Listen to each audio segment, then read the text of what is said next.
We live in a world where everything is ephemeral. The images that we take of ourselves, of our families, disappear into a world where we have to search for and find. Nothing's real anymore. Everything seems to be this transitory place. So my work addresses that. My work addresses that place of where we come from, who we are. What is it? Who are we and what is our identity? And who we are is a lot defined by the images and what is surround us every day. So I looked at old images, I look at old photos, I look at vintage advertising, classic films, places where stories are wrapped up nice and neat, where you can look at an image and go, who are those people? You can define what they are by what they how they dress, what they do. And I use those as my point of departure because I'm interested in finding out that identity, that place that is substantive.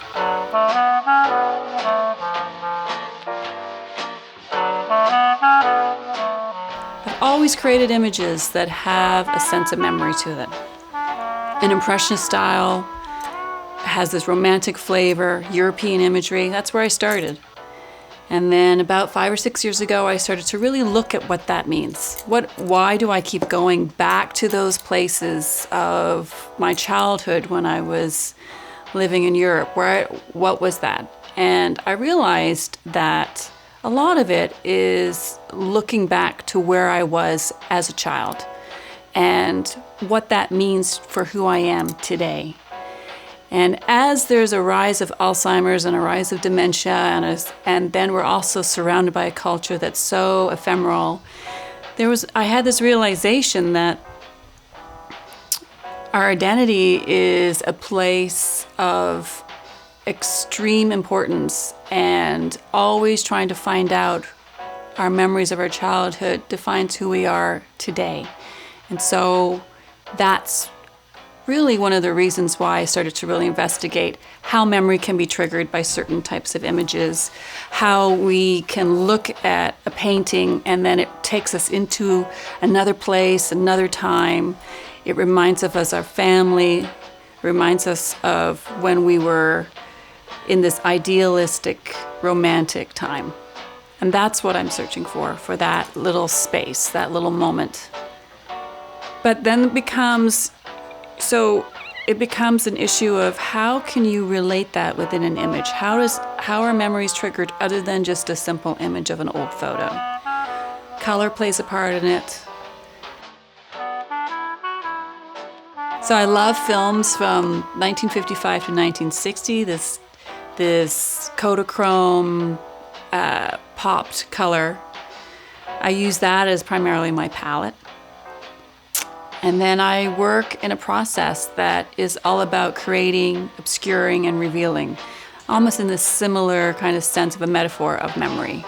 We every time we remember of an image or of a place or time, it's remembered in a different way. It's thought of and it's redefined. So I want my work to have that effect. I create pieces that I first do a collage with vintage wallpapers, found remnants of wallpapers that symbolizes to me the domestic. It symbolizes the interiors. And then I layer in tissue paper over that. Tissue paper, just gift wrap paper, tissue paper that has circles cut out of it, squares cut out of it, it's cut in strips. And that's layered in different ways over that wallpapers. Everything is transparent. Everything becomes this thing of you can see through just little pieces of patterns and of the wallpaper. Once it dries, it changes, the color changes, the gel mediums and the papers all react, but it's used as a template because then I start to work with paint and I layer and glaze acrylic paints on top of that, and that pushes back that first initial abstraction. It pops some of the color, it simplifies the spaces. And as that evolves, I have this new piece, which then I can then introduce stories to, and It's at that stage that I can really look at how stories are introduced onto that surface. And that's when it becomes really interesting.